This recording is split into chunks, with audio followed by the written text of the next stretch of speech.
WBCS and PSC coaching চ্যানেলে তোমাদের সকলকে ওয়েলকাম জানাচ্ছি। আজকে আমি তোমাদের জন্য তোমাদের যে আপকামিং WBCS পরীক্ষাটা আসছে সেই পরীক্ষার প্রিলিমিনারি যে এক্সামটা তোমাদের হবে সেই প্রিলিমিনারি এক্সামের PYQ বা প্রিভিয়াস ইয়ার কোশ্চেন আমি নিয়ে এসেছি।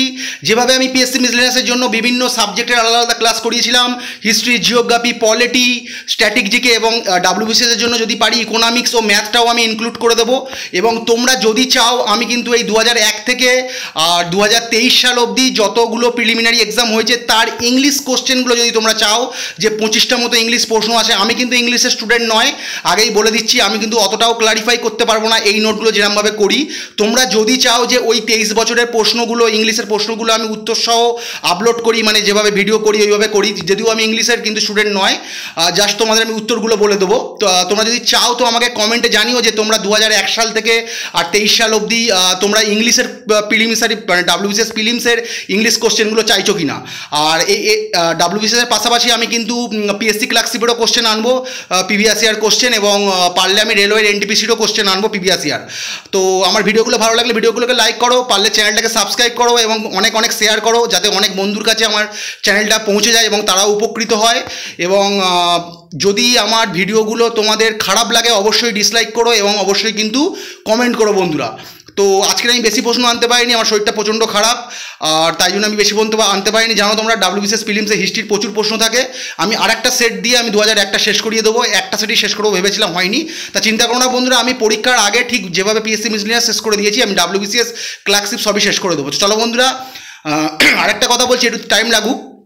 এই প্রিলিমসের WBCS এর যে সেটগুলো আপলোড করবো, তোমরা না খুব মনোযোগ সহকারে এই প্রিলিমসের PYQগুলো দেখো। বেশিরভাগ কোশ্চেন তোমরা 70 to 80% কোশ্চেন কিন্তু এর থেকে কমন পাবে। তোমরা খুব যদি ভালো করে পড়ো, মানে পড়ার মাঝে মাঝে তোমরা যদি ধরো একটা কোশ্চেন পড়ছো, সেই কোশ্চেনটা থেকে আরও কত উত্তর বেরোতে পারে, ধরো আমি তো বলে দিচ্ছি আরও ওই কোশ্চেন থেকে কতগুলো উত্তর বেরোতে পারে, তোমরা নিজেদেরও তোমাদের বই ঘেঁটে বার করতে হবে। তাহলে দেখবে তোমরা এই কোশ্চেনগুলো থেকেই সব বেশিরভাগ WBCS প্রিলিমসের কোশ্চেন দেখবে তোমরা খুব সহজেই কিন্তু উত্তর দিতে পারবে। চলো বন্ধুরা, আজ প্রথম ক্লাসটা শুরু করা যাক। একটু টাইম লাগলো বলে দিলাম, যেহেতু প্রথম ক্লাস শুরু করছি WBCS এর। ভারতের ইতিহাসে 1761 সাল গুরুত্বপূর্ণ কেন? 2001 সালের প্রশ্ন WBCS। ইংরেজ কোম্পানি বাংলার দেওয়ান হলো। পানিপথের তৃতীয় যুদ্ধে মারাঠা শক্তি পর্যদস্ত হলো। ইংরেজ কোম্পানির সেনাবাহিনী দিল্লি দখল। মহীশূরের হায়দর আলীর মৃত্যু। সঠিক উত্তর কি হচ্ছে? সঠিক উত্তর হচ্ছে পানিপথের তৃতীয় যুদ্ধে মারাঠা শক্তি পর্যদস্ত হলো। মানে পানিপথের তৃতীয় যুদ্ধ কবে হয়েছিল তোমরা অনেকেই জানো, 1761 সালে হয়েছিল। কোন ডেটে? 14ই জানুয়ারি। আর কার মধ্যে হয়েছিল? আহমদ শাহ দুরানি ও সদাশিব রাও ভাউ, মানে মারাঠাদের সঙ্গে আহমদ শাহ দুরানির যুদ্ধ হয়েছিল। মারাঠাদের তরফ থেকে প্রধান সেনাপতি ছিল সদাশিব রাও ভাউ, ঠিক আছে, এটা তোমরা জানো, আর এর সম্বন্ধে বিশেষ নোট দিলাম না। এবারে এইটা দেখো, ইংরেজ কোম্পানি বাংলার কবে দেওয়ানো হয়েছিল? 1765 সালে। আর আমাদের ইংরেজ সেনাবাহিনী বা ইস্ট ইন্ডিয়া কোম্পানি দিল্লি দখল করেছিল 1803 সালে। আর মহীশূরের হায়দর আলীর মৃত্যু হয়েছিল 1782 সালে। মানে হায়দর আলী সম্বন্ধে তোমরা জানো, পরে আমি আর নোট দিইনি, ওই সময় তোমরা দেখে নিও, প্রথম ইং মহীশূর যুদ্ধ, দ্বিতীয় ইং মহীশূর যুদ্ধ, এই সম্বন্ধে আগের নোট দিয়েছিলাম। মানে টিপু সুলতানের পিতা ছিলেন উনি, হায়দর আলী। তো চলো বন্ধুরা, যেটা এই সম্বন্ধে আমি যে দুটো নোট গুরুত্বপূর্ণ, যেটা একটুখানি ক্রিটিক্যাল আমি দিয়ে দিয়েছি। দ্বিতীয় ইং মারাঠা যুদ্ধ কত সালে হয়েছিল? 1803 থেকে 1805 সালের মধ্যে কিন্তু দ্বিতীয় ইং মারাঠা যুদ্ধ সংগঠিত হয়েছিল। আচ্ছা, এই যুদ্ধ সংগঠিত হওয়ার সময় এর পাশে, মানে এই যুদ্ধ হওয়ার সময় দিল্লিতে মানে একটা যুদ্ধ হয়েছিল। এই দ্বিতীয় ইং মারাঠা যুদ্ধ যখন হচ্ছে ইংরেজ ও মারাঠার মধ্যে, মানে ব্রিটিশ ইস্ট ইন্ডিয়া কোম্পানি তখন ছিল আর মারাঠাদের মধ্যে, তখন কিন্তু দিল্লির যুদ্ধ, দিল্লিতে একটা যুদ্ধ হয়েছিল, সেটা দিল্লির যুদ্ধ বা পাটপাড়গঞ্জের যুদ্ধ নামেও পরিচিত। যা তোমাদের যদি কখনো প্রশ্ন আসে যে পাটপাড়গঞ্জের যুদ্ধ কাদের মধ্যে হয়েছিল, মারাঠা এবং ব্রিটিশ ইস্ট ইন্ডিয়া কোম্পানি বা ব্রিটিশ, যেটা অপশানে তোমরা পাবে, তোমাদের মানে ব্রিটিশ আর ইস্ট ইন্ডিয়া কোম্পানি এটা আলাদাভাবে বোঝানোর দরকার নেই। আর কত সালে হয়েছিল যদি বলে পাটপাড়গঞ্জের যুদ্ধ বা দিল্লির যুদ্ধ? 1803 সালে হয়েছিল। এই যুদ্ধে কিন্তু ভয়ানকভাবে পরাজিত হয়েছিল মারাঠারা ব্রিটিশদের কাছে। তার ফলে কিন্তু এই দিল্লির দখল পুরোপুরি কিন্তু ব্রিটিশদের হাতে চলে গেছিলো, মানে তৎকালীন ব্রিটিশ ইস্ট ইন্ডিয়া কোম্পানির হাতে চলে গেছিলো। আর এই যুদ্ধে ব্রিটিশ কমান্ডার কে ছিল এটাও খুব গুরুত্বপূর্ণ। এই যুদ্ধে ব্রিটিশ কমান্ডার ছিল জেরার্ড লেক। আর মারাঠার তরফ থেকে যিনি প্রধান নেতা ছিলেন তিনি ছিলেন দৌলত রাও সিন্ধিয়া। আর ফ্রান্স, মানে তখন তো তোমরা জানো যে ভারতীয় ভূখণ্ড নিয়ে বিভিন্ন বৈদেশিক শক্তি কিন্তু চেয়েছিল যে ভারতের ভূখণ্ড দখল করব। এইটা নিয়ে কিন্তু ব্রিটিশদের সঙ্গে ফ্রান্সের তো ভয়ানক অনেক কটা যুদ্ধ হয়েছিল তোমরা জানো, ভারতের ভূখণ্ড দখল করা নিয়ে, সেটা পরে কোনোদিন প্রশ্নে আসলে বলবো। তা এই যুদ্ধে কিন্তু মারাঠাদের পক্ষ নিয়েছিল ফ্রান্সের সরকার, মানে ফ্রান্স, তৎকালীন ফ্রান্স।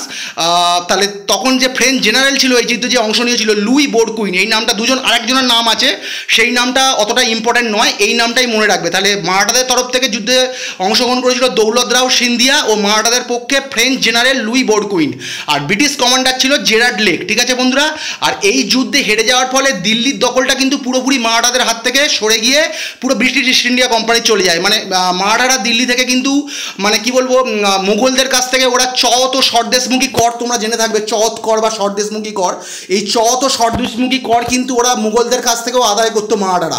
এই যুদ্ধে হেরে যাওয়ার ফলে পুরোপুরি যখন ব্রিটিশদের হাতে চলে গেল, ওরা কিন্তু মুঘলদের কাছ থেকেও যে করটা পেত চৌথ কর, সেই করটাও পেলো না, আর পুরোপুরি দিল্লির অধিকার কিন্তু মানে ব্রিটিশ ইস্ট ইন্ডিয়া কোম্পানির হাত হস্তান্তরিত হয়ে গেল। এটা এই মানে ভারতীয় মানে ব্রিটিশ যে আধিপত্য বিস্তার করেছিল সেই প্রেক্ষাপটে এই দিল্লির যে যুদ্ধটা মানে দ্বিতীয় ইং মারাঠা যুদ্ধের পাশাপাশি খুবই গুরুত্বপূর্ণ। আচ্ছা, এই সম্বন্ধে এবারে আরেকটা এবারে ওই সেকেন্ডটা দেখে নাও, মানে এইটা যে আমাদের ইংরেজ কোম্পানি বাংলার দেওয়ান হয়েছিল 1765 সালে, এই সম্বন্ধে নোট ডিটেলে দিয়ে দিই। এই নোটটা কিন্তু আমি পিভিএসের সেটা দিয়েছিলাম, যে বন্ধুরা আজকে হয়তো আমার ক্লাসটা প্রথম দেখছো তাই জন্য আমি দিয়েছি, বারবার আমি আনবো না। এই নোটটা কিন্তু আমার পিওয়াইকিউ মিসলেনিয়াসের সেট চেক করলে পেয়ে যাবে হিস্ট্রির প্লেলিস্ট থেকে, তবু আমি দিয়ে দিচ্ছি। বক্সারের যুদ্ধ কত সালে হয়েছিল? 1764 সালে। ভয়ঙ্কর একটা গুরুত্বপূর্ণ প্রশ্ন, তোমরা জানো বক্সারের যুদ্ধ কত সালে হয়েছিল? 1764 সালে। আচ্ছা, কাদের মধ্যে হয়েছিল? ব্রিটিশ এবং কাদের মধ্যে? ব্রিটিশ ও মুঘল সাম্রাজ্যের মধ্যে। এইবার মুঘল সাম্রাজ্যের সঙ্গে কারা সহযোগী ছিল? অযোধ্যা ও বাংলা, কিন্তু মানে তখনকার দিনে যে অবিভক্ত বাংলায় সম্বন্ধে বলার দরকার নেই, মানে 1764 সেটা তো বাংলার প্রেক্ষাপট তোমরা বুঝতেই পারছো। এই বক্সারের যুদ্ধ হয়েছিল ব্রিটিশ এবং মুঘল সাম্রাজ্য, যাদের সাহায্য করেছিল অযোধ্যা ও বাংলার মধ্যে, অযোধ্যা ও বাংলা, মানে আমি লিখে দিয়েছি যেভাবে আমার ভাষায়, ব্রিটিশ এবং মুঘল সাম্রাজ্য, অযোধ্যা ও বাংলার মধ্যে এই যুদ্ধ সংগঠিত হয়েছিল। মানে বাংলা ও অযোধ্যা মুঘল সাম্রাজ্যের মানে পাশাপাশি ব্রিটিশদের সঙ্গে যুদ্ধ করেছিল এই যুদ্ধে। আচ্ছা, এইটা আমার করতেই হচ্ছে, না হলে সফটওয়্যারটা হ্যাং হয়ে যাবে, তার জন্য আমি সত্যি তোমাদের কাছে খুবই ক্ষমা প্রকাশ করছি, না হলে কিন্তু সফটওয়্যারটা হ্যাং হয়ে যাবে। আচ্ছা, এই যুদ্ধে তাহলে মানে যে মুঘল সাম্রাজ্য থেকে মানে বাংলা থেকে কে মানে কোন অংশগ্রহণ করেছিল? কে? মীর কাসিম। অযোধ্যার নবাব কে ছিল তখন? সুজাউদ্দৌলা। বাংলার নবাব ছিল মীর কাসিম, আর মুঘল সম্রাট ছিল দ্বিতীয় শাহ আলম। খুব গুরুত্বপূর্ণ একটা প্রশ্ন, যে মুঘল মানে বক্সারের যুদ্ধে বিভিন্নভাবে আসতে পারে যে দ্বিতীয় শাহ আলমের পাশে আর কারা অংশগ্রহণ করেছিল? বাংলার নবাব মীর কাসিম ও অযোধ্যার সুজাউদ্দৌলা। আচ্ছা, আর এইবারে তোমরা দেখে নাও যে এই যুদ্ধে হেরে গেল, ধরো এই যুদ্ধে এই জোটটা হেরে গেছিলো, মানে এই যে মুঘলরা কিন্তু এই যুদ্ধটা মুঘলরা হেরে গেছিলো, মানে আমাদের দ্বিতীয় শাহ আলম, মীর কাসিম ও সুজাউদ্দৌলা এই তিনজনে মিলে যে যুদ্ধটা করেছিল ব্রিটিশদের সঙ্গে, এই যুদ্ধতে এরা শোচনীয়ভাবে পরাস্ত হয় ব্রিটিশদের কাছে। এর ফলে 1765 সালের 16ই আগস্ট, এই ক্ষেত্রে যখনই এলাহাবাদের সন্ধি আসছে, যে কোনো ট্রিটি যখন আসবে দেখবে, যখন এলাহাবাদ ট্রিটি এই টাইপের বিভিন্ন ট্রিটি আসে, যখন দেখবে সন্ধি যখন আসে, যেমন পুরন্দর ট্রিটি বা পুরন্দর সন্ধি, এই ক্ষেত্রে কিন্তু তোমরা সালের পাশাপাশি ডেটটাও মনে রাখবে, কারণ বক্সারের যুদ্ধ কবে হয়েছিল ডেটটা জানতে না চাইলেও এইসব ক্ষেত্রে কিন্তু ডেটটা জানতে চাইবে। তার এলাহাবাদ সন্ধি বা এলাহাবাদ ট্রিটি হয় 1765 সালের 16ই আগস্ট। কেন হয়েছিল? বক্সারের যুদ্ধে যেহেতু হেরে গেল এই যে ত্রিশক্তির জোটটা, মানে মীর কাসিম, সুজাউদ্দৌলা, দ্বিতীয় শাহ আলম, এরা হেরে গেল যেহেতু, তখন ব্রিটিশদের সঙ্গে একটা সন্ধি হলো, এলাহাবাদের সন্ধি কত সালে? 1765 সালের 16ই আগস্ট, মুঘল সম্রাট দ্বিতীয় শাহ আলম ও রবার্ট ক্লাইভের মধ্যে। এইবার তোমাদের প্রশ্ন আসতে পারে যে এলাহাবাদের সন্ধি কাদের মধ্যে? যেমন বক্সারের যুদ্ধ কাদের মধ্যে হয়েছিল জলের মতো মুখস্থ রাখবে, এলাহাবাদের সন্ধি মুখস্থ রাখার সময় তোমাদের কিন্তু আর এত এই আরও অনেকে সই করেছিল। দেখো, এলাহাবাদ যে ট্রিটি হয়েছিল তাতে কিন্তু মেন সই করেছিল মুঘল সম্রাট দ্বিতীয় শাহ আলম ও রবার্ট ক্লাইভ। রবার্ট ক্লাইভ তো তোমরা সকলেই জানো, বাংলার প্রথম গভর্নর, পলাশির যুদ্ধ তোমাদের সবাই জানো, আর বলার কোনো মানে অবকাশ নেই যে দ্বৈত ব্যবস্থা প্রবর্তন করেছিল, ডুয়েল সিস্টেম চালু করেছিল রবার্ট ক্লাইভ। তা রবার্ট ক্লাইভ আর দ্বিতীয় শাহ আলমের মধ্যে এলাহাবাদ ট্রিটি কিন্তু 1765 সালের 16ই আগস্ট সাইন হয়েছিল। এটা তোমাদের জলের মতো মুখস্থ রাখতে হবে। বক্সারের যুদ্ধ এলাহাবাদ ট্রিটি একে অপরের পরিপূরক, এটা মনে রাখবে। আর এই সন্ধির দ্বারাই কিন্তু ব্রিটিশ ইস্ট ইন্ডিয়া কোম্পানিকে বাংলার দিওয়ানি অধিকার লাভ করে। মানে এই যে আমার ভাষাটা হয়তো একটু ভুল হয়েছে, ভাষা মানে লেখাটা একটু ভুল হতে পারে, আমি বুঝিয়ে দিচ্ছি। এই যে ধরো বক্সারের যুদ্ধ হেরে গেল, তার ফলে কিন্তু দ্বিতীয় শাহ আলম বাধ্য হলো এলাহাবাদের সন্ধিতে মানে স্বাক্ষরিত করতে। এইবার এই এলাহাবাদ সন্ধির দ্বারা দ্বিতীয় Shah Alam British east India কোম্পানিকে বাংলার দেওয়ানির অধিকার দিল। আর তৎকালীন বাংলা বলতে কিন্তু বাংলা, বিহার, ওড়িশা এই টোটালটাকেই বোঝাতো, ঠিক আছে? বাংলা, বিহার, ওড়িশা এই টোটালটারই মানে দেওয়ানির অধিকার দিয়ে দিল তো আর কি ব্রিটিশ ইস্ট ইন্ডিয়া কোম্পানিকে। তা ভালো করে বুঝিয়ে দিলাম। আর ওই হায়দর আলীটার বললাম না, হায়দর আলী সম্বন্ধে তোমরা দেখে নিও, মানে দুটো মানে ইং মহীশূর যুদ্ধ 4টে হয়েছিল, তার ভেতরে দুটো ইং মহীশূর যুদ্ধে কিন্তু হায়দর আলী সম্বন্ধে অনেক কিছু তোমাদের আসে পরীক্ষাতে, ওটা দেখে নিও। আমি আগের নোট দিয়েছি, পিওয়াইকিউগুলো দেখে নিও। চলো বন্ধুরা, পরের প্রশ্ন একটু ডিটেলে বুঝিয়ে দিলাম, একটু দেরি হবে তোমাদের, আমি এইভাবেই বোঝাবো, টাইম লাগুক, কিন্তু তোমরা ভালোভাবে পড়ে নিও। কোন ইংরেজ শাসক অধীনতামূলক মিত্রতা নীতি প্রয়োগ করেছিল? WBCS 2001, বাংলার পাশাপাশি ইংলিশ নামগুলো মনে রেখো। Subsidiary alliance, lord Wellesley, Warren Hasting, lord Cornwallis, sir John Shore. আচ্ছা, এই সূত্রে আমি একটা বলে দিচ্ছি, মানে আমি যখন কোশ্চেনটা সেট করছিলাম শরীরটাও খারাপ ছিল, মানে ফ্যানের হাওয়াতে কোশ্চেন যে আমার যে A4 পেপারগুলো আর কি উড়ে গেছিলো, সেই ফলে মানে এই যে দেখছো WBCS 2001, এই ক্ষেত্রে এই 4-5টা পরপর প্রশ্ন, এটা কিন্তু WBCS 2001-এর প্রশ্ন নয়, ঠিক আছে? এটা একটা অন্য সালের প্রশ্ন, মানে অন্য সালেরই WBCS-এরই প্রশ্ন, মানে ওটা আমি বলছি না কোন সালের, মানে 2010 সালের পরের কোনো একটা WBCS-এর প্রশ্ন আমি তোমাদের বলছি না। তা সেই সালটা যখন আমি করাবো এই কোশ্চেনগুলো আমি চেষ্টা করবো স্কিপ করে দেওয়ার, যদি আমার মনে থাকে, ধরো এই অধীনতামূলক মৃত্যুদণ্ড নীতি। আর যদি মনে না থাকে এই কোশ্চেনগুলো কিন্তু আরেকবার রিপিট হতে পারে, মানে ওই সালের প্রশ্নটা কিন্তু চলে এসছে, মানে হাওয়াতে উড়ে গেছিলো, প্রথমে আমি বুঝতে পারিনি। 4-5টা কোশ্চেন সেট করার পর আবার দেখছি যে ওটা কিন্তু 2001 সালের প্রশ্ন নয়, 10 সালের পরে কোনো একটা সালের WBCS প্রিলিমসের প্রশ্ন, আর ওই সময় কিন্তু আরেকবার রিপিট হতে পারে, আর এমনি তো কোশ্চেন রিপিট হয় জানো। তো চলো, এটা সোজা প্রশ্ন। লর্ড ওয়েলেসলি হচ্ছে অধীনতামূলক মৃত্যুদণ্ড নীতি প্রয়োগ করেছিল কত সালে? 1798 খ্রিস্টাব্দে। তাহলে অধীনতামূলক মৃত্যুদণ্ড নীতি প্রয়োগ করেছিল লর্ড ওয়েলেসলি। আর এইটা তো খুব গুরুত্বপূর্ণ, তোমরা জানো যে প্রথম মানে কে এই অধীনতামূলক মৃত্যুদণ্ড নীতি গ্রহণ করে। হায়দ্রাবাদের নিজাম কিন্তু প্রথম অধীনতামূলক মৃত্যুদণ্ড নীতি গ্রহণ করেছিল। এটা ভয়ঙ্কর একটা গুরুত্বপূর্ণ প্রশ্ন, আগেও বহুবার আমি নোট দিয়েছি। তো চলো পরের প্রশ্ন, যেমন ডকট্রিন অফ ল্যাপস, হ্যাঁ, সেটাকে মানে সত্যবিলোপ নীতি কে প্রবর্তন করেছিল? লর্ড ডালহৌসি। আর সত্যবিলোপ নীতি প্রথম অ্যাকসেপ্ট করেছিল কে? মানে এটা যেরকম হায়দ্রাবাদের নিজাম অ্যাকসেপ্ট করেছিল, প্রথম গ্রহণ করেছিল। ওখানে সাতারা বলে একটা দেখবে তখনকার দিনে তৎকালীন যে প্রভিন্সগুলো ছিল, সে কিন্তু ওই সাতারা রাজ্য কিন্তু প্রথম মানে ওই কী বললাম, ডকট্রিন অফ ল্যাপস, মানে যেটাকে বলে সত্যবিলোপ নীতি, এই ডকট্রিন অফ ল্যাপস প্রয়োগ করে এই প্রশ্নটাও আসে যে ডকট্রিন অফ ল্যাপস প্রয়োগ করে লর্ড ডালহৌসি কোন রাজ্যটি আগে দখল করেছিল? তখন সঠিক উত্তর হবে সাতারা। আর এইখানে এটা এরমভাবে আসে যে কে গ্রহণ করেছিল অধীনতামূলক মৃত্যুদণ্ড নীতি? তখন হবে লর্ড নিজাম, হায়দ্রাবাদের নিজাম। তো চলো বন্ধুরা, পরের প্রশ্ন, কোন জায়গাতে মহাত্মা গান্ধী ভারতের গণ আন্দোলনের প্রথম অভিজ্ঞতা অর্জন করে? WBCS 2001, ঠিক আছে বন্ধুরা? বরদৌলি, ডান্ডি, চৌরিচৌরা, চম্পারণ। খুব সোজা প্রশ্ন, তোমরা সকলেই জানো এটা আশা করি। তা মহাত্মা গান্ধী দক্ষিণ আফ্রিকা থেকে ফিরে আসার পর যে ঘটনাগুলো ঘটেছিল, তিনি প্রথম যে গণ আন্দোলনের অভিজ্ঞতা অর্জন করেছিল সেটা হচ্ছে চম্পারণ সত্যাগ্রহ, ঠিক আছে? যেটা কত সালে সংগঠিত হয়েছিল? 1917 সালে। এবং এটা তোমরা জানো যে ওই তিন কাঠিয়া ব্যবস্থার বিরুদ্ধে, এই সম্বন্ধে আমি নোট দিইনি, তোমরা করে পড়েছো, মানে এটা একটা ধরো ওই মানে নীলকর সাহেবদের অত্যাচারের বিরুদ্ধেই, মানে প্রজাদের বাঁচানোর জন্যই এটা একটা বিদ্রোহ আমাদের মহাত্মা গান্ধী করেছিলেন। এবং তিন কাঠিয়া ব্যবস্থার বিরুদ্ধে, এটাও প্রশ্নে আসে, এটা আমার দেওয়া উচিত ছিল, পারলে তোমরা লিখে নাও। আমি বলছি যে চম্পারণ সত্যাগ্রহ ব্যবস্থা, এই যে বিদ্রোহটা, চম্পারণ সত্যাগ্রহ যে আন্দোলনটা আমাদের মহাত্মা গান্ধী করেছিলেন, এটা কোন ব্যবস্থার বিরুদ্ধে? মানে সেখানে কিছু কিছু অপশান দিল, সেখানে একটা অপশান থাকবে তিন কাটিয়া। এই তিন কাটিয়া ব্যবস্থাটা মানে তুলে দেওয়ার জন্যই কিন্তু মহাত্মা গান্ধী কিন্তু এই আন্দোলনটা করেছিলেন। আমার যতদূর মনে পড়ছে, মানে ধরো 1 বিঘে জমিতে, মানে 20 কাঠা জমিতে 3 কাঠা জমি, 20 কাঠা জমির মধ্যে 3 কাঠা জমিতে হয়তো তোমাদের নীল চাষ করতে বাধ্য করা হতো কৃষকদের। এটাও কিন্তু পরীক্ষায় আসে যে মানে 3 কাঠিয়া ব্যবস্থা সম্বন্ধেও জানতে চাওয়া হয়। এবার WBCS তো তোমাদের যেটা চেঞ্জ হয়ে যাবে ভবিষ্যতে, তোমাদের ডেসক্রিপটিভ হয়ে যাচ্ছে, লিখেই করতে হবে, এগুলো তোমাদের করতেই হবে। মানে যতদূর আমি জানি 1 বিঘে মানে 20 কাঠা জমির মধ্যে 3 কাঠা জমিতে নীল চাষ করতে বাধ্য করা হতো চাষিদের। এর বিরুদ্ধেই কিন্তু মহাত্মা গান্ধী আন্দোলনটা করেছিলেন। একটু বলে দিচ্ছি, এটা মনে ছিল না, আমার নোটটা দেওয়া হয়নি। আচ্ছা, বারদৌলি সত্যাগ্রহের নেতা কে ছিলেন? বারদৌলি সত্যাগ্রহ হয়েছিল 1928 খ্রিস্টাব্দে। এটার নেতা ছিলেন আমাদের সর্দার বল্লভভাই পাটেল। আর ডান্ডিতে জানো মহাত্মা গান্ধী যে মানে লবণ সত্যাগ্রহের জন্য যে ডান্ডি মার্চ করেছিলেন, তোমরা জানো সবরমতী আশ্রম থেকে ডান্ডি অবধি 1930 খ্রিস্টাব্দে। এবং চৌরি চৌড়া তোমরা জানো যে 1922 খ্রিস্টাব্দে যে উত্তরপ্রদেশের একটা জায়গা চৌরি, তখন তো উত্তরপ্রদেশের নাম ছিল না, যাই হোক যাই নাম ছিল, চৌরি চৌড়াতে কিন্তু ওই একটা থানা ঘেরাও করে পুলিশদেরকে হত্যা করেছিল মানে ক্রুদ্ধ জনগণ। এর ফলে কিন্তু মহাত্মা গান্ধী খুব হতাশ হয়েছিলেন, কারণ তার অহিংস নীতিটা এই ক্ষেত্রে ভেঙে গেছিলো। এবং উনি কিন্তু ওই তার তখন যে আন্দোলনটা হচ্ছিল অসহযোগ আন্দোলন, সেটা কিন্তু তুলে নিয়েছিলেন। মানে অসহযোগ আন্দোলনটা কিন্তু এই চৌরিচৌড়ার, যেহেতু চৌরিচৌড়া ঘটনাটা ঘটেছিল এবং চৌরিচৌড়া ঘটনায় যে অহিংস মহাত্মা গান্ধীর যে অহিংস নীতিটা ওখানে খণ্ডিত হচ্ছে, সেই তার মানে সেটাতে দুঃখ পেয়ে কিন্তু উনি অসহযোগ আন্দোলনটা তুলে নিয়েছিলেন। তো চলো বন্ধুরা, পরের প্রশ্ন, বাংলার শাসক হিসাবে মুর্শিদ কুলি খানের উত্তরসূরি কে? WBCS 2001। এবারে বলতে চাইছে যে বাংলার শাসক মানে প্রথম যে বাংলার, তোমরা তো জানো নবাব মুর্শিদ কুলি খাঁ। এবার এই মুর্শিদ কুলি খাঁর পরে কে তার সিংহাসনে, মানে মুর্শিদ কুলি খান পরে কে নবাব ছিলেন, এটাই জানতে চাওয়া হচ্ছে। তাহলে সঠিক উত্তর হবে সুজাউদ্দিন খান। তাহলে অপশানগুলো কী ছিল? সরফরাজ খান, আলীবর্দী খান, মীর জাফর, সুজাউদ্দিন। সঠিক উত্তর হচ্ছে সুজাউদ্দিন খান। এবং অনেক জায়গায় তোমরা দেখতে পাবে সুজাউদ্দিন খাঁ, হয়তো দন্তন্য নেই, খয়াকা চন্দ্রবিন্দু এরাম দিয়ে আছে, দুটোই কিন্তু একই, ঠিক আছে? তা সুজাউদ্দিন খাঁ যা, সুজাউদ্দিন খান তাই। তিনি কত সালে বাংলার নবাবের পদে অধিষ্ঠিত হন? 1727 খ্রিস্টাব্দে। আর ইনি কে ছিলেন? ইনি ছিলেন হচ্ছে আমাদের মুর্শিদ কুলি খানের জামাই, মানে মুর্শিদ কুলি খানের মেয়েকে কিন্তু সুজাউদ্দিন খান বিয়ে করেছিলেন, ঠিক আছে? মানে মুর্শিদ কুলি খানের জামাই ছিলেন সুজাউদ্দিন খান।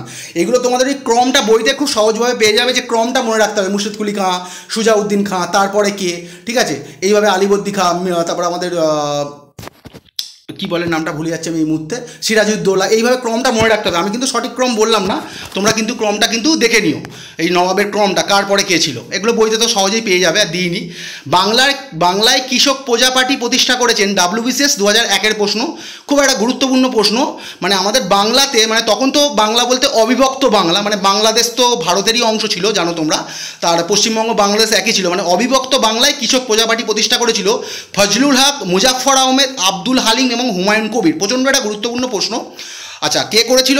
আব্দুল কাসেম ফজলুল হক। মানে এখানে যে ফজলুল হক দিয়েছে, তোমাদের আব্দুল কাসেমটা দেবে না, দেখবে যে AK ফজলুল হক এইভাবে দেওয়া থাকবে, মানে AK ফজলুল হক। মানে সঠিক উত্তর হবে AK ফজলুল হক, বা এই অপশান অনুযায়ী ফজলুল হক।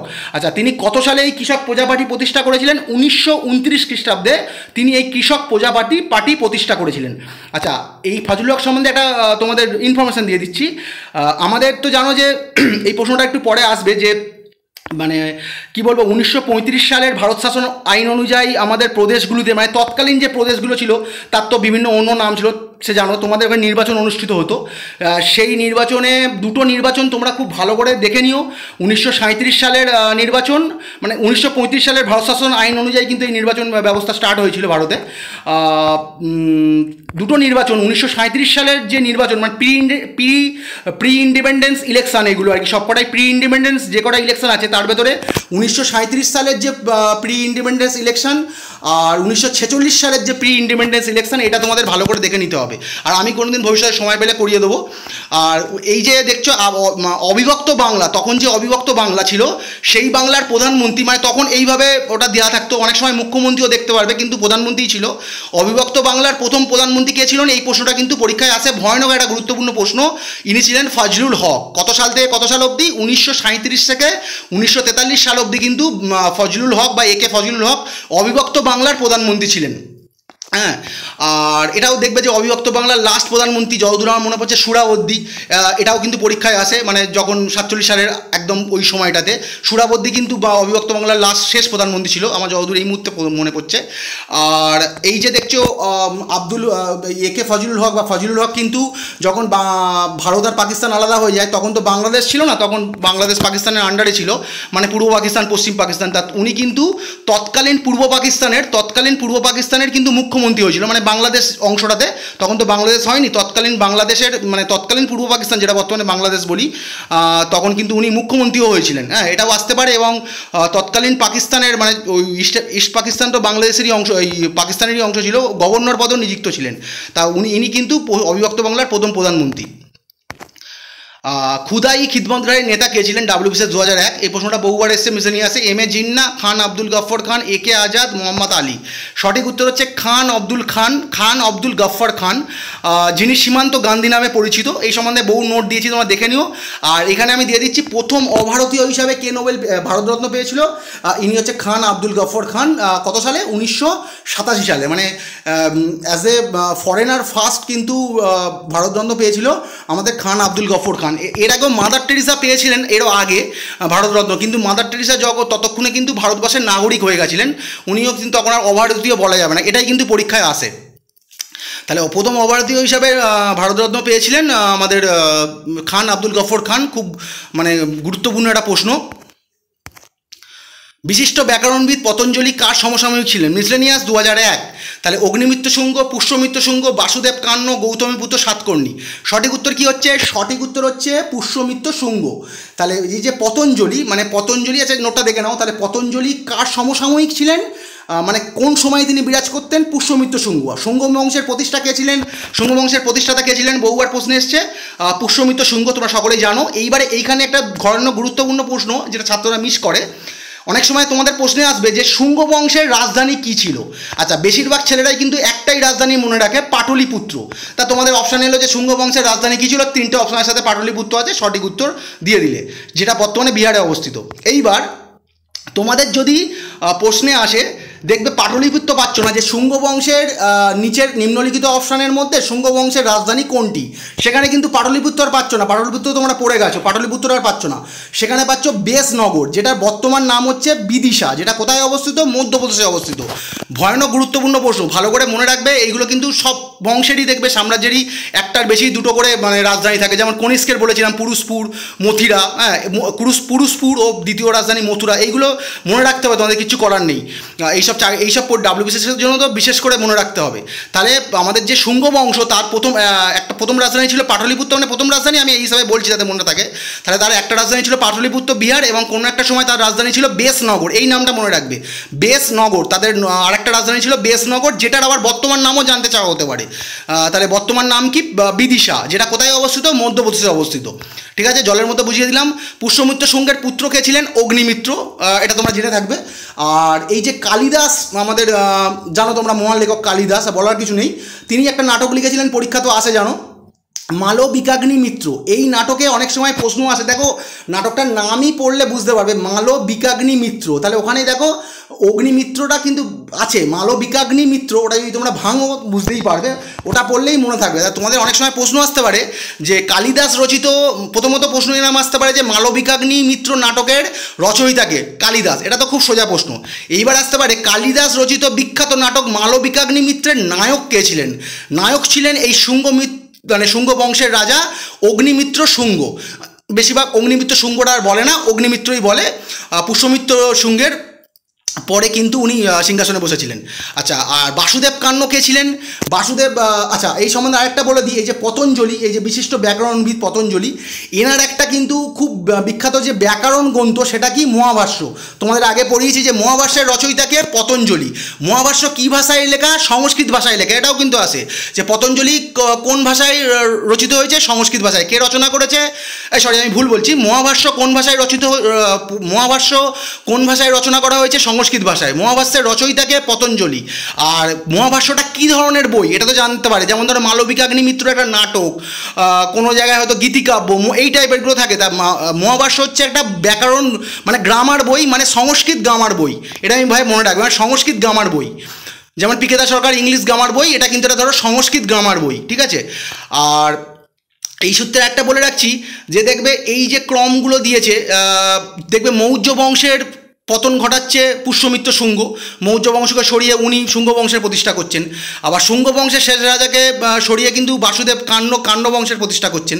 আবার কাণ্ড বংশের শেষ রাজাকে সরিয়ে, যতদূর মনে পড়ছে ওনার নাম সুশর্মন এরকম একটা ছিল, কাণ্ড বংশের শেষ রাজাকে সরিয়ে কিন্তু আমাদের মানে যে সাতবাহন বংশের প্রতিষ্ঠাতা শিমুখ, উনি কিন্তু আবার সাতবাহন বংশের প্রতিষ্ঠা করছেন। মানে এগুলো একটা পড়লেই মনে রাখবে। মৌর্য বংশের পতন ঘটাচ্ছে, মৌর্য বংশের পর সিংহাসনে বসছে হচ্ছে আমাদের শুঙ্গ বংশ। শুঙ্গ বংশের পতন ঘটাচ্ছে কাণ্ড বংশ, আর কাণ্ড বংশের পতন ঘটাচ্ছে আমাদের সাতবাহন বংশ। সব কটা লিঙ্ক তোমরা যদি পড়ো একটু ভালো করে, খুব মজা পাবে। মানে একদম একটার পর শেষ রাজা তাকে কি হত্যা করছে, বা বিভিন্ন প্রসেসে তাকে সরিয়ে কিন্তু সে রাজা হচ্ছে। মানে মৌর্য বংশের পর শুঙ্গ পতন ঘটাচ্ছে কাণ্যর পতন ঘটাচ্ছে আমাদের সাতবাহন বংশ, যার প্রতিষ্ঠাতা ছিলেন শিমুখ এবং যার শ্রেষ্ঠ রাজা ছিলেন গৌতমীপুত্র সাতকর্ণী।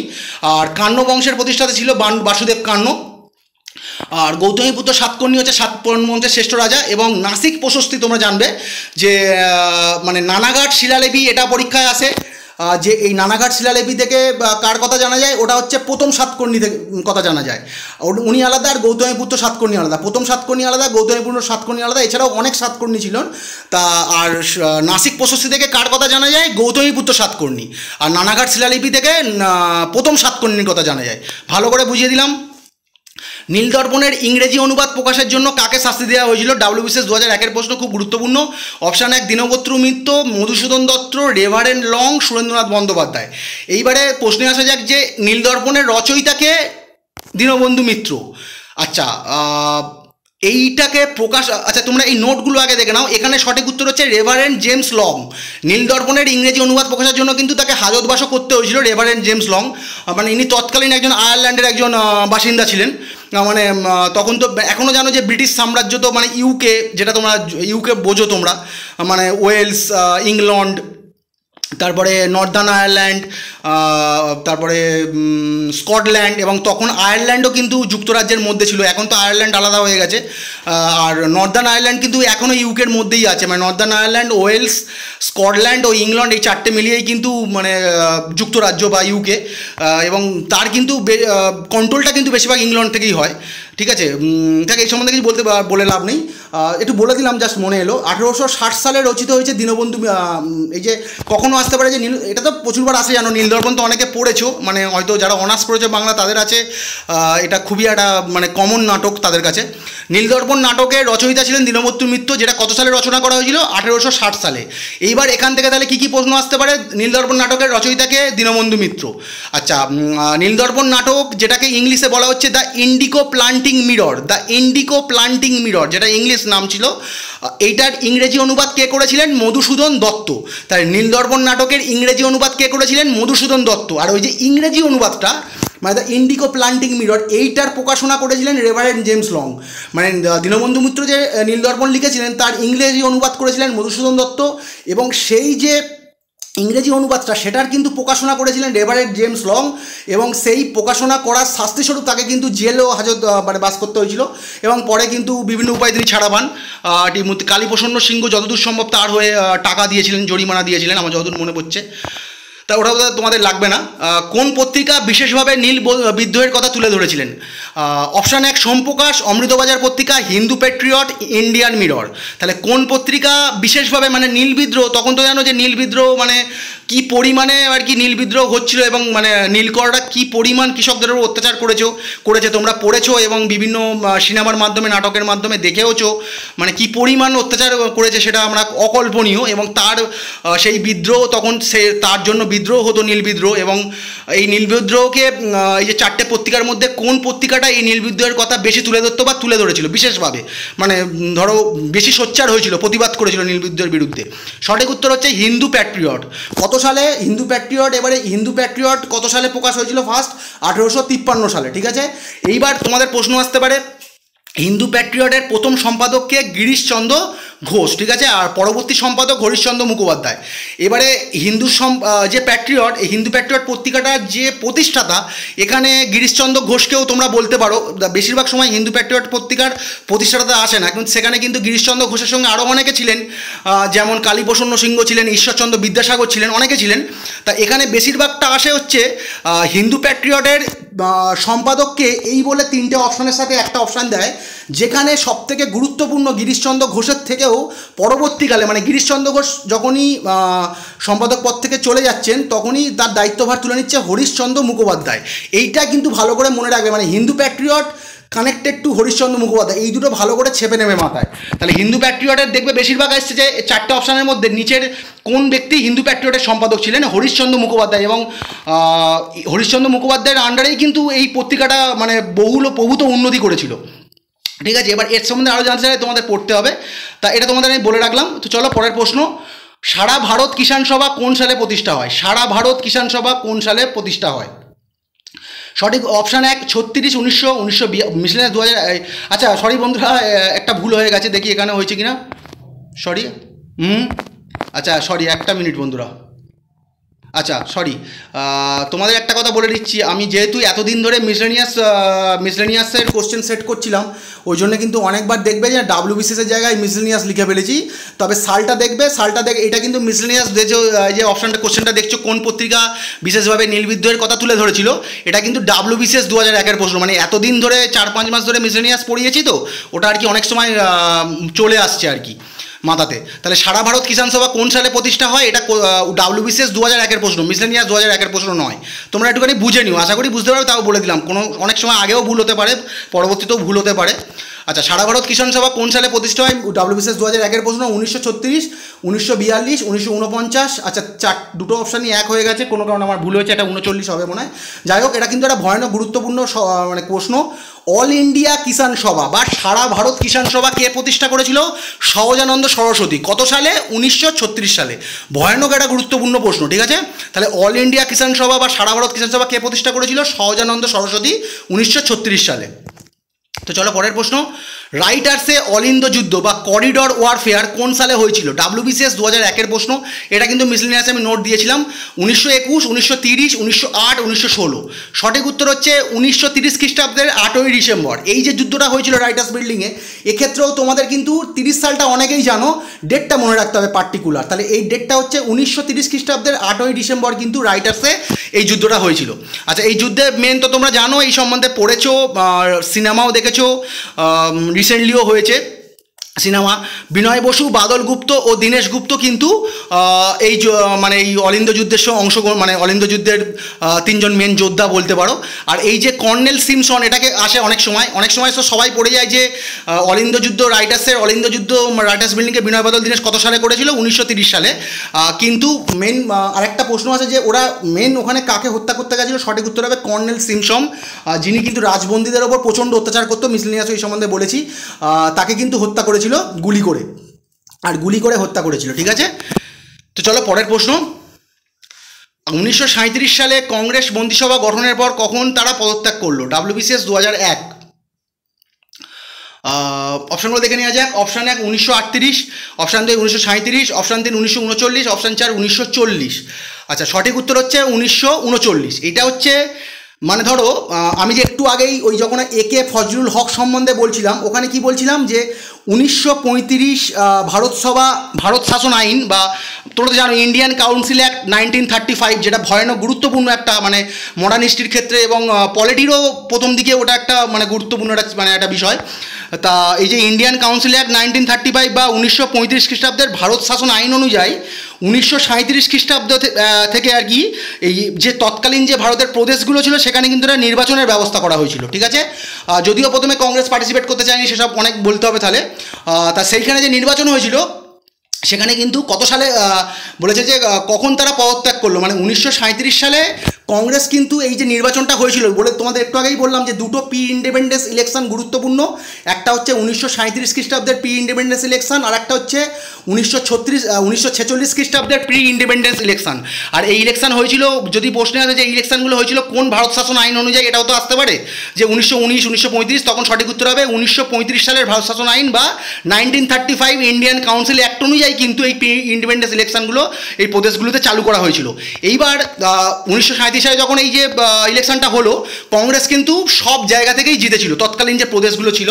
শুধু দুটো জায়গাতে কিন্তু ওরা সরকার গঠন করতে পারেনি। একটা হচ্ছে আমাদের অবিভক্ত বাংলা, তখন বাংলাদেশ আর পশ্চিমবঙ্গ এক ছিল, আর অবিভক্ত পাঞ্জাব, মানে তোমরা জানো পাঞ্জাবে কিন্তু কিছু পোর্শন, পাকিস্তানেও এখন একটা পাঞ্জাব আছে আর আমাদের দেশেও আছে। তা অবিভক্ত পাঞ্জাব আর অবিভক্ত বাংলা ছাড়া ভারতবর্ষের সব জায়গায় কিন্তু সংখ্যাগরিষ্ঠ হিসাবে কংগ্রেস কিন্তু জিতেছিল। এবার বাংলাতে কিন্তু তখন কংগ্রেস জিততে পারেনি। ওই মুসলিম লীগ কিন্তু ওই একে ফজলুল হক যে পার্টিটা তৈরি করেছিলেন, একটু আগে যেটা বললাম, ওই ওনার সঙ্গে কিন্তু ওই পার্টির সাথে কিন্তু টাই আপ করে কিন্তু সরকার গঠন করেছিল বাংলাতে। আর তখনই কিন্তু বাংলার প্রথম অবিভক্ত বাংলার প্রথম প্রধানমন্ত্রী হন হচ্ছে একে ফজলুল হক। আর পাকিস্তানে এই পাঞ্জাবেও, অবিভক্ত পাঞ্জাবেও কিন্তু কংগ্রেস সরকার গঠন করতে পারেনি। মুসলিম লীগ ওখানকার একটা আমার পার্টিটার নাম মনে পড়ছে না, ওই পার্টিটার সঙ্গে কিন্তু মানে ওই পার্টিটার সঙ্গে যৌথভাবে সরকার গঠন করেছিল মুসলিম লীগ। এবার এখানে ঘটনা হচ্ছে কত সালে, এবার 1937 একটু বলে দিলাম কারণ এগুলোও তোমাদের পরীক্ষায় আসতে পারে, কত আর নোট লিখবো। 1937 সালে যখন কংগ্রেস মন্ত্রিসভাটা গঠন করলো, তারপরে বলছে কখন তারা পদত্যাগ করলো। একটা নির্দিষ্ট কারণের জন্য কংগ্রেস কিন্তু পদত্যাগ করেছিল, সেটা কত সালে? 1939 সালে। এটা কিন্তু খুবই গুরুত্বপূর্ণ প্রশ্ন, WBCS পিডি তো বটেই, মেনের জন্য, ঠিক আছে? যেহেতু এবারে তোমাদের লাস্ট সুযোগ আছে, মাল্টিপল চয়েস মানে MCQতে লাস্ট হবে মেন, তারপর থেকে তো ডিটেলে পরীক্ষা হবে, মানে ডেসক্রিপটিভ মোডে হবে। আচ্ছা, কেন করেছিল এই যে 1937 সালে যে ইলেকশনটা হয়েছিল প্রি ইন্ডিপেন্ডেন্স ইলেকশনটা, এটা এই সময় আমাদের ভাইসরয় কে ছিল? Lord Linlithgow. মারাত্মক গুরুত্বপূর্ণ প্রশ্ন, মারাত্মক গুরুত্বপূর্ণ নোট তোমাদের মনে রাখতেই হবে, কিছু করার নেই।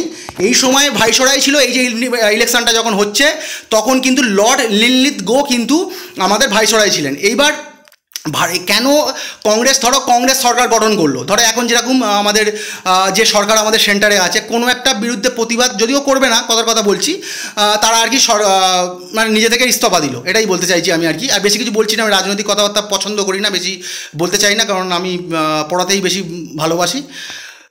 তাহলে ভারতের জনগণের বিনা অনুমতিতে দ্বিতীয় বিশ্বযুদ্ধে অংশগ্রহণ করার প্রতিবাদে কংগ্রেস সরকার কিন্তু পদত্যাগ করেছিল। কেন করেছিল? ধরো তখন তো দ্বিতীয় বিশ্বযুদ্ধ হচ্ছে 1939 সাল থেকে হয়েছিল, জানো তোমরা। দ্বিতীয় বিশ্বযুদ্ধ, প্রথম বিশ্বযুদ্ধ সবাই জানো। দ্বিতীয় বিশ্বযুদ্ধ অক্ষ শক্তি, মিত্র শক্তি তোমরা আশা করি জানো। অক্ষ শক্তিতে যে তিনটে প্রধান দেশ ছিল কে? জার্মান, জাপান ও ইটালি। মানে জানো সারা পৃথিবীতে ওরা পুরো মানে কি বলবো ব্যতিব্যস্ত করে দিয়েছিল। আর মিত্র শক্তি হচ্ছে ছিল মিত্র শক্তির যে মেন তিনটে দেশ, তারা ছিল হচ্ছে আমাদের মানে ইউকে, মানে যুক্তরাজ্য বা ইংল্যান্ডই বলতে পারো, মানে ধরো ব্রিটিশ, আর হচ্ছে আমাদের কি আরেকটা বলছে সোভিয়েত ইউনিয়ন, আর আমাদের আরেকটা নাম আমার এই মুহূর্তে মনে পড়ছে না মিত্র শক্তিতে, আর মার্কিন যুক্তরাষ্ট্র।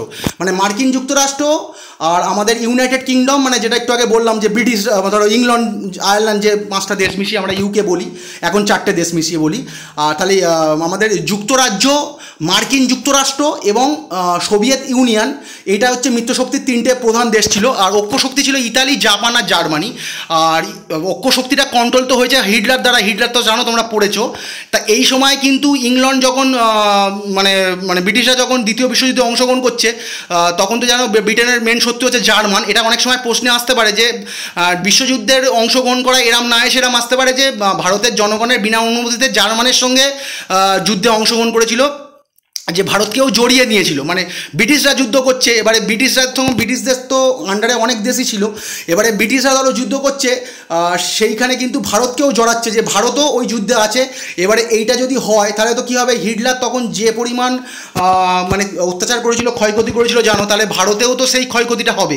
মানে ইংরেজরা যতই ভারতকে দখল করে থাকুক, যেহেতু ইংরেজ সেনারা, ধরো ইংরেজ সেনাবাহিনীতে ভারতীয় সেনাবাহিনীও আছে, সেনাবাহিনীর লোক আছে, ভারতীয়রাও সেনাবাহিনীতে যোগ দিয়েছিল, তারা যদি অংশগ্রহণ করে তাহলে তো ভারতীয় ক্ষতি, সেই ক্ষতিটা হবে যেটা হিটলার সারা পৃথিবীতে মানে ওর যে দেশগুলোতে চালিয়েছিল ক্ষতি, সে ভারতেও চালাতে পারতো।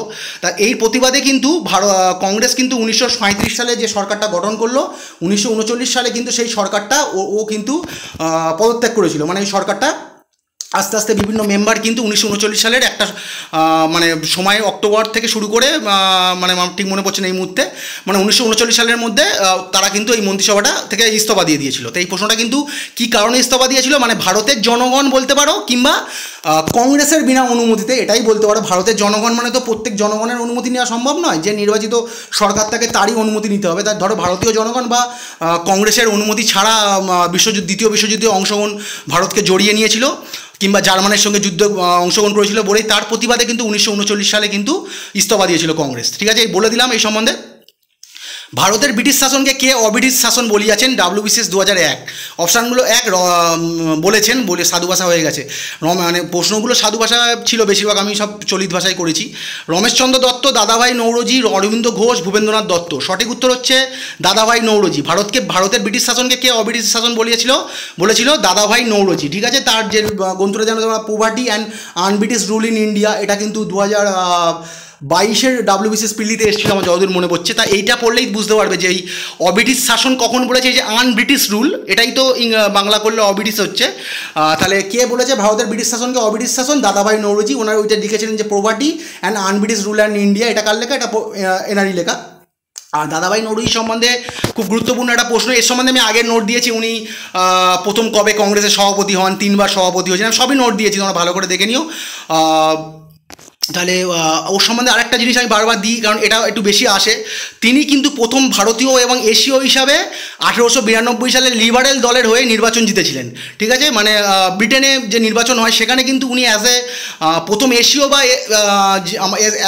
বা ভারতীয় হিসাবে কিন্তু অংশগ্রহণ করেছিলেন।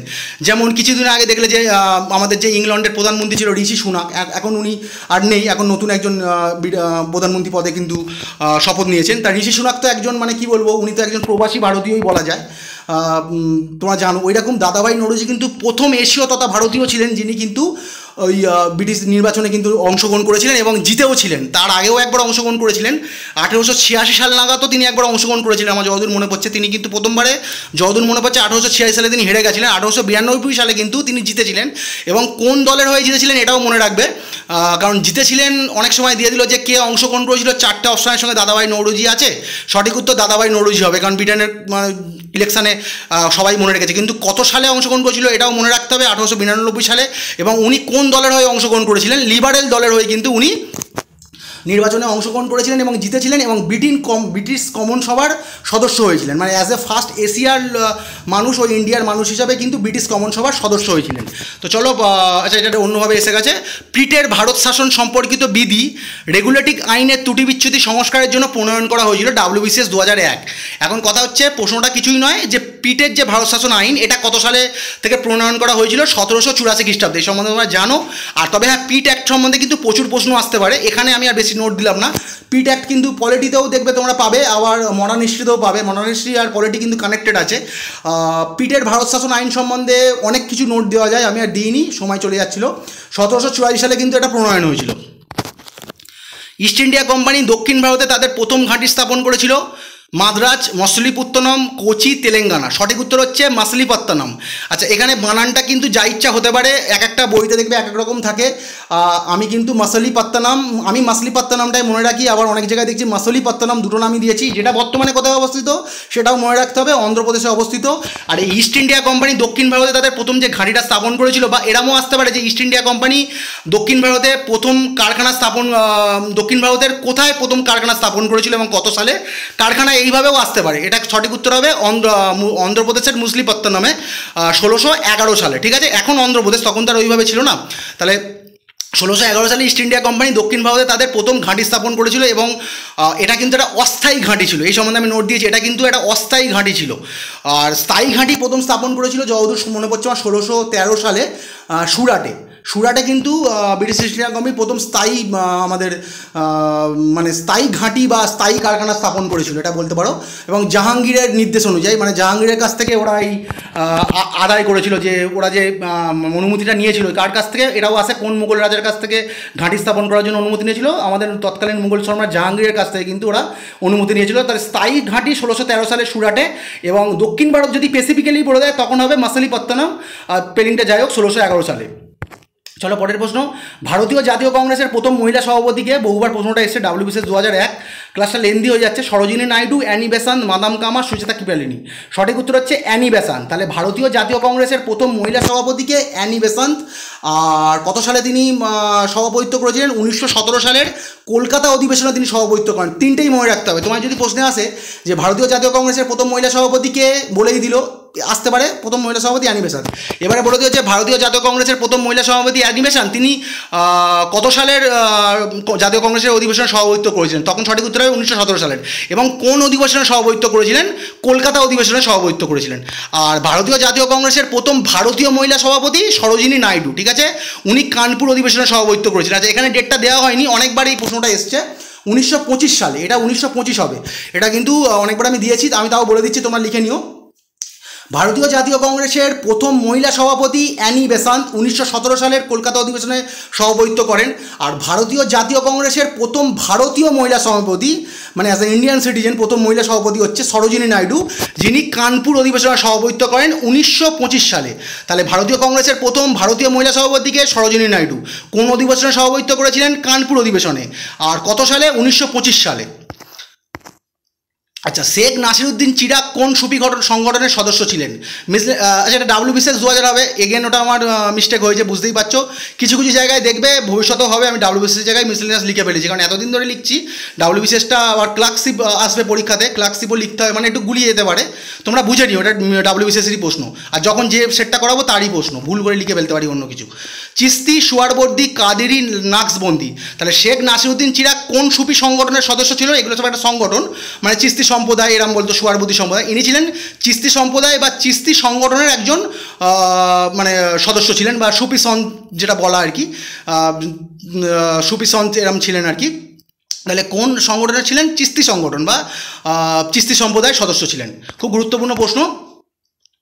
বিজয়নগর সাম্রাজ্য ও বাহমনি রাজ্যের মধ্যে কোন ভূখণ্ডকে কেন্দ্র করে বিরোধ হতো? ডাব্লিউবিসিএস 2001 মাদুরাই, ওয়ারাঙ্গল, মালাবার, রায়চুর দোয়াব। তাহলে সঠিক উত্তর হচ্ছে মানে বিজয়নগর সাম্রাজ্য আর বাহমনি রাজ্য। তোমরা জানো মানে বাহমনি রাজ্য যে 5টা ভাগে বিভক্ত ছিল, মানে বাহমনি সাম্রাজ্যের মধ্যে যে 5টা রাজ্য ছিল, একটা হচ্ছে বিজাপুর, আহমেদনগর, গোলকুন্ডা, বিদর, বেরার। আচ্ছা, এই সম্বন্ধে সঠিক উত্তর এখানে হবে রায়চুর দোয়াব। এছাড়াও অন্য অনেক কারণেই কিন্তু বিজয়নগর সাম্রাজ্য ও বাহমনি রাজ্যের মধ্যে কিন্তু কনফ্লিক্ট চলতো। এটা কিন্তু একটা প্রধান কারণ কনফ্লিক্ট, এই দুটো রাজ্যের কনফ্লিক্ট যেটা হয়েছিল রায়চুর দোয়াব। হ্যাঁ, এটা একটা খুব উর্বর এরিয়া ছিল, এই সম্বন্ধে মানে সেইটার কাজকে দখল নেবে এই কারণে হয়েছিল। আর বিজয়নগর জানো যে এই সম্বন্ধে আমি নোট দিয়েছি যে 1565 খ্রিস্টাব্দে কিন্তু 1565 যতদূর আমার মনে পড়ছে, হ্যাঁ 1565 যুদ্ধ কত সালে হয়েছিল তোমরা দেখে নিও। আমার যতদূর মনে পড়ছে 1565 খ্রিস্টাব্দে 23শে জানুয়ারি হয়েছিল। আমার এই মুহূর্তে ঠিক খেয়াল পড়ছে না, 1565 হবে আশা করি যে যুদ্ধটা হয়েছিল। আর তালিকোটার যুদ্ধ বা রাক্ষসতঙ্গির যুদ্ধ বলে, সেটা কিন্তু একটা খুব গুরুত্বপূর্ণ একটা যুদ্ধ। তোমাদের এই সম্বন্ধে আমি নোট দিয়ে দিয়েছি। আর ভয়ানকভাবে পরাজিত হয়েছিল বিজয়নগর সাম্রাজ্য, কারণ বাহমনিরা 5টা রাজ্য 4টে রাজ্য একসঙ্গে অংশগ্রহণ করেছিল এবং বিজয়নগর একা হয়ে গেছিলো এবং আরও অনেক কিছু হয়েছিল, বলতে চাই বলছি না, তোমরা দেখে নিও। বিজয়নগর তাই জন্য খুব ভয়ানকভাবে পরাস্ত হয়েছিল। আর ওই সময় নোট দিয়ে রেখেছি। আর কোন, এইটা একটা প্রশ্ন আছে যে তালিকোটার যুদ্ধে কোন বাহমনি রাজ্যের যে সাম্রাজ্য বা কোন বাহমনি রাজ্যের কোন রাজ্য অংশগ্রহণ করেনি? বিদর, বেরার কিন্তু অংশগ্রহণ করেনি। মানে বিজাপুর, আহমেদনগর, বিদর আর গোলকুন্ডা অংশগ্রহণ করেছিল, বেরার কিন্তু এই তালিকোটার যুদ্ধতে অংশগ্রহণ করেনি। এই সম্বন্ধে আমার প্রিভিয়াস ইয়ার হিস্ট্রির যে সেটগুলো দিয়েছি মিসলেনিয়াস, ওখানে দারুণ একটা নোট করা আছে, দেখে নিও। নাট্য অভিনয় আইন বা ড্রামাটিক পারফরমেন্স অ্যাক্ট কে পাস করেছিলেন? ডাব্লিউবিসিএস 2001 প্রশ্ন। মানে নাট্য অভিনয় আইন, এটা নাট্য অভিনয় আইন ওখানে এরমভাবে দিয়েছে, কিন্তু তোমরা এতদিন পড়েছো যে নাট্য অভিনয় নিয়ন্ত্রণ আইন, ওরা কিন্তু দেয়নি, ওটা দুটোই একই। মানে নাট্য অভিনয় আইন বা নাট্য অভিনয় নিয়ন্ত্রণ আইন, মানে এটা কে পাস করেছিলেন? মানে তুমি আরও নাটক করবে কোনো, সেটা ইংরেজদের সরকারের বিরুদ্ধে কোনো নাটক করে তুমি জনগণকে সজাগ করছো কি না, এইসব যাতে না করতে পারো সেই জন্যই এরকম একটা আইন পাস করেছিল। কে করেছিল? Lord Curzon, lord Lytton, lord Amherst, lord Northbrook. ওখানে কিন্তু লর্ড নর্থবুক ছিল না, ভুল অপশানে ছিল, রিপন ছিল, আমি সরিয়ে দিয়েছি। সঠিক উত্তর হবে লর্ড নর্থবুক, ওখানে অপশানটা উত্তরটা ভুল ছিল। তাহলে নাট্য অভিনয় আইন কে পাস করেছিলেন? সঠিক উত্তর হবে লর্ড নর্থবুক। ঠিক আছে বন্ধুরা, তাহলে চলো এই পর্যন্ত আজকের। খুব তাড়াতাড়ি আমি অন্য সিরিজ নিয়ে হাজির হচ্ছি, ততক্ষণ good bye and good night.